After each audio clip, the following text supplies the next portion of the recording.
오늘 하나님께서 우리에게 주시는 말씀은 로마서 5장 12절에서 21절까지 말씀입니다. 로마서 5장 12절에서 21절까지 말씀 우리 함께 읽겠습니다.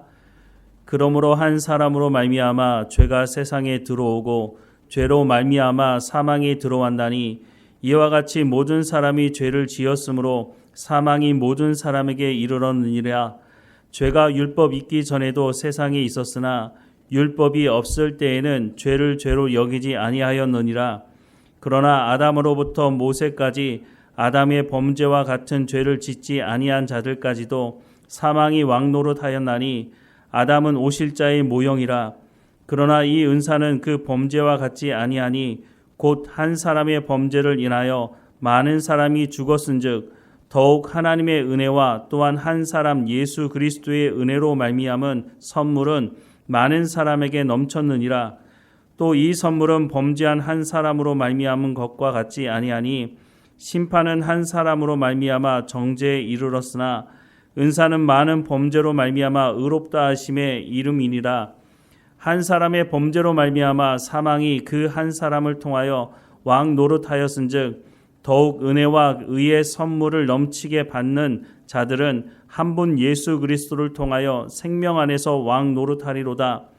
그런즉 한 범죄로 많은 사람이 정죄에 이른 것 같이 한 의로운 행위로 말미암아 많은 사람이 의롭다 하심을 받아 생명에 이르렀느니라. 한 사람이 순종하지 아니함으로 많은 사람이 죄인 된 것 같이 한 사람이 순종하심으로 많은 사람이 의인이 되리라. 율법이 들어온 것은 범죄를 더하게 하려 함이라. 그러나 죄가 더한 곳에 은혜가 더욱 넘쳤나니 이는 죄가 사망 안에서 왕 노릇한 것 같이 은혜도 또한 의로 말미암아 왕 노릇하여 우리 주 예수 그리스도로 말미암아 영생에 이르게 하려 함이라. 아멘. 로마서 5장 1절부터 11절에는 믿음의 법의 효력에 대한 말씀을 하고 있습니다. 믿음의 법으로 말미암아 첫 번째 우리 가운데 미치는 효력이 우리가 하나님과 화평을 이루었다라고 말씀합니다. 예수님께서 십자가에서 우리의 죄 문제를 해결하셨기 때문에 하나님과 화평된 관계, 즉 하나님과 인격적인 친밀한 교제가 가능하게 되었다라고 하는 것이 믿음의 법의 첫 번째 효력이라고 말씀하고 있고, 또한 두 번째는 우리 가운데 소망을 가지게 된다라고 말씀을 합니다. 믿음의 법, 다시 한번 말씀을 드리자면 하나님께서 메시아를 보내시겠다고 하는 약속의 말씀이 이미 구약 선지자들을 통해서 말씀된 바 있습니다. 이 약속의 말씀을 예수님께서 이 땅에 오심으로 이루셨는데 예수님께서 하나님의 말씀에 순종하심으로 십자가에서 못 박혀 죽으시게 됩니다. 예수님께서 하나님의 이 언약의 말씀을 믿고 십자가에서 죽으신 것은 예수님께서 하나님에 대한 신뢰, 그 신실함을 드러내는 가장 하이라이트라고 말씀을 할 수가 있는 것이죠. 예수님께서 십자가에 못 박혀 죽으심으로 화목제물이 되셔서 이 화목제물이 되었다고 하는 것은 우리의 죄의 문제를 해결하셨다는 것을 말씀하는 것이고, 우리의 죄의 문제가 해결되어서 하나님께서 예수 그리스도의 십자가 사건을 믿는 사람들을 부르시고 그 사람들에게 성령을 주시고 성령을 통해서 예수 그리스도를 구주로 영접하게 된 사람들, 그 사람들과 화평의 관계, 하나님과 친밀한 인격적인 교제를 할 수 있도록 구원의 길을 여셨다라고 하는 것을 한마디로 믿음의 법이다. 그래서 율법을 통하지 않고 하나님께서 예수 그리스도의 십자가 사건을 통해서 새로운 구원의 길을 여셨다고 하는 것을 바로 믿음의 법이다라고 바울은 이렇게 요약해서 말씀을 하고 있다고 하는 것이죠. 이런 믿음의 효력은 유대인들에게만 있는 것이 아니라 모든 사람들, 이방인들에게도 있다라고 하는 것을 로마서 4장에서 아브라함을 예로 들어서 말씀을 하고 있는 거죠. 그래서 아브라함이 의롭다 칭함을 받을 때가 언제냐라고 소개를 하고 있는데, 그것은 할례를 받기 전에 창세기 17장에 보면 할례에 대해서 말씀하는데, 그 전에 창세기 15장에서 아브라함이 하나님을 믿음에, 즉 하나님의 말씀을 믿음에 하나님께서 아브라함을 의롭다 칭하셨다라고 하시는 것을 보면, 아브라함이 이방인의 모습으로 있을 때에 하나님께서 아브라함을 부르시고 의롭다 칭하셨다라고 말할 수 있다고 말씀을 하고 있는 거죠. 왜냐하면 유대인들은 이방인들과 유대인을 구분하는 가장 큰 기준이 할례를 받았느냐 할례를 받지 않았느냐라고 나누고 있기 때문에 아브라함이 할례 받기 전에 하나님의 부르심을 받고 하나님의 약속의 말씀을 믿고 의롭다 칭함을 받았으니 이방인들도 하나님께서 구원하기 원하신다라고 하는 것을 대표적으로 말씀하는 것이다 라고 소개를 하고 있었죠. 그런데 여기에 덧붙여서 모든 이방인들도 하나님의 구원 가운데 초대받을 수 있는 그 근거가 무엇이냐, 예수 그리스도께서 십자가에 못 박혀 죽으신 그 효력이 그러면 과연 이방인들에게도 효력이 있는 것이냐 라고 하는 부분에 대해서 더 자세하게 오늘 본문이 그 근거를 제시하고 있는데요.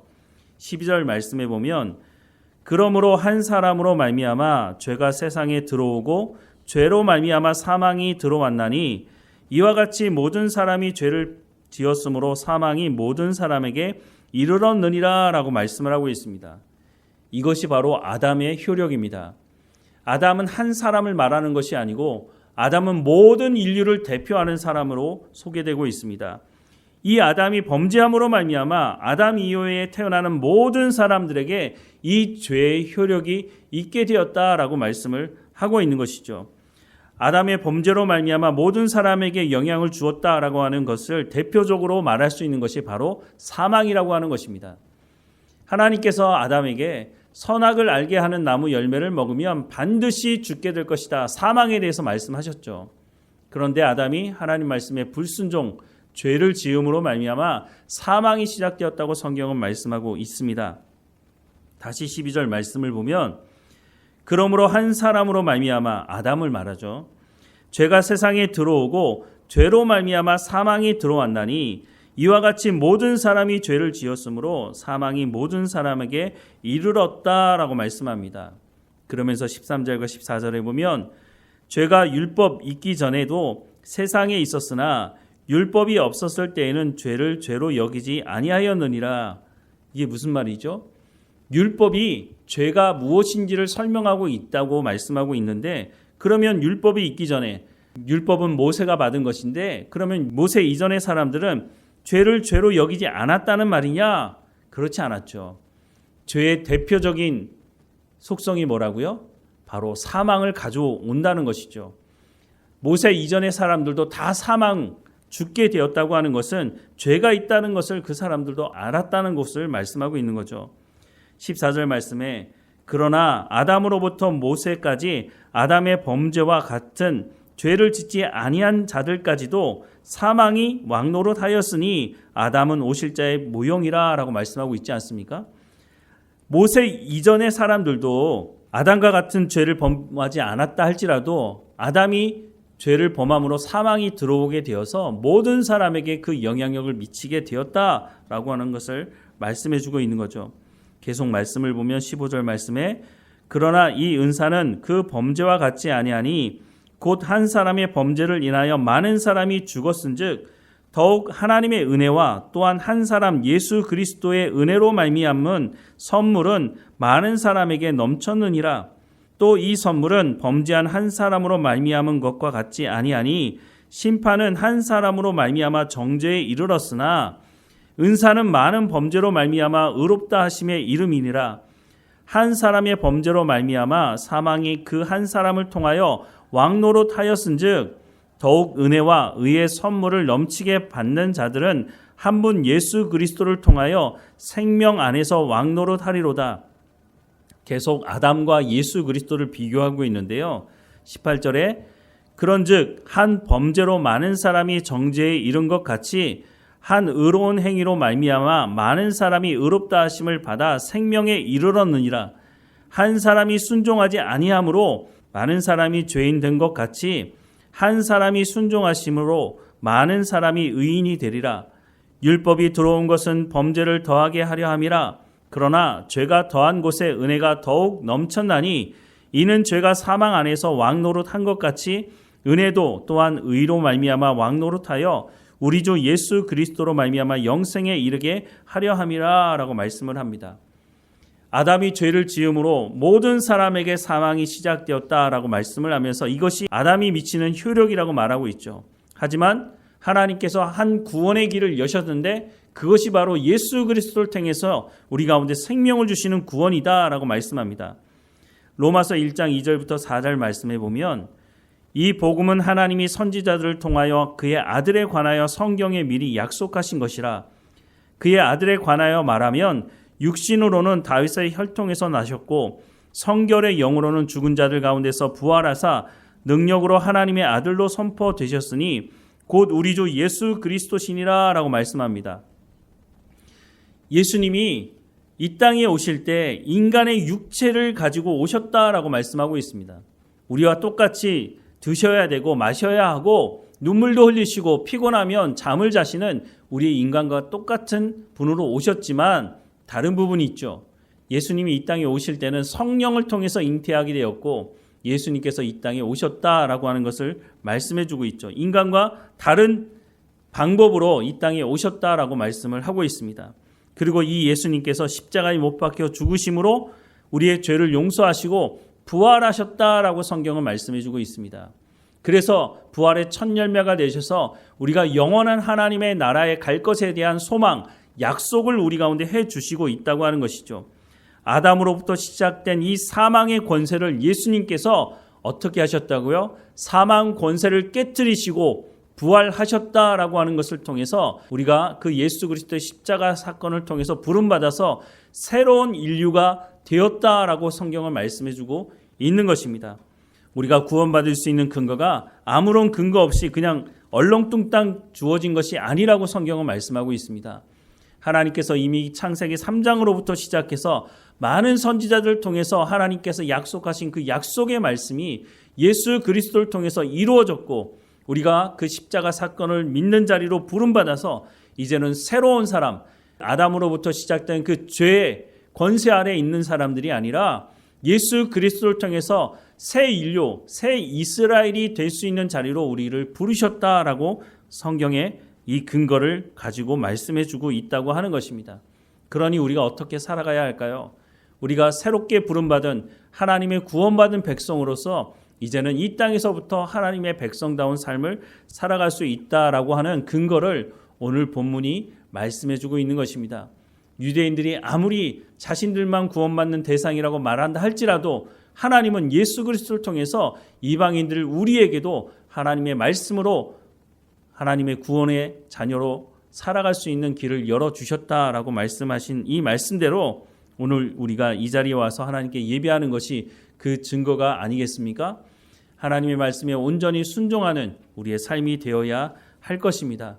우리가 이런 과정을 통해서 구원받았다고 하는 것, 하나님께서 얼마나 많은 대가를 지불하시고 우리를 구원하셨는지를 말씀해 주고 있는 이 말씀이 우리가 구원의 감격 가운데 살아갈 수밖에 없다고 하는 것을 말씀해 주고 있는 것이죠. 이 로마서 말씀을 통해서 우리 가운데 허락된 구원, 우리 가운데 말씀해 주신 이 복음이 얼마나 놀라운 것인지를 더 깊이 깨닫고 우리가 그 깨달은 것을 또한 우리 이웃에게, 예수 믿지 않는 사람들에게 증거하는 우리의 삶이 되기를 주님의 이름으로 축원합니다. 기도하겠습니다. 사랑하는 하나님, 아담으로부터 시작해서 사망이 시작된 그 가운데서 우리를 구원하시기 위해서 예수님을 이 땅에 보내주시고 예수님을 십자가에 내어주심으로 우리의 죄를 용서하시고 하나님과 친밀한 인격적인 교제 가운데, 화평 가운데, 화목된 가운데 나갈 수 있도록 허락하신 하나님께 찬양과 감사를 드립니다. 전적인 하나님의 은혜로 우리를 구원하셨으니 우리가 삶을 살아가는 현장에서 우리가 하나님의 자녀로서의 삶을 살아갈 수 있도록 오늘도 우리 가운데 성령의 충만함을 허락해 주시며 하나님의 말씀을 깨닫고 하나님과 동행하며 하나님과 친밀한 관계, 인격적인 교제 가운데로 불러주셨으니 어느 곳에 있든지 하나님께 기도하며 하나님과 친밀한 인격적인 교제를 하며 살아가는 우리의 삶이 될 수 있도록 인도해 주옵소서. 그래서 우리의 삶의 열매를 통해 우리가 복음을 증거하는 삶이 될 수 있도록 인도해 주옵소서. 우리가 받은 이 구원이 얼마나 놀라운 것이고 얼마나 감사한 것인지를 날마다 깨닫고 날마다 감사하며 살아가는 우리가 증거하는 삶을 살아갈 수 있도록 은혜를 허락해 주옵소서. 오늘 어느 곳에 있든지 깨어있게 하시고 하나님과 동행하며 감사하는 삶이 되게 하시며 우리의 삶을 통해서 하나님의 영광이 드러나게 하옵소서.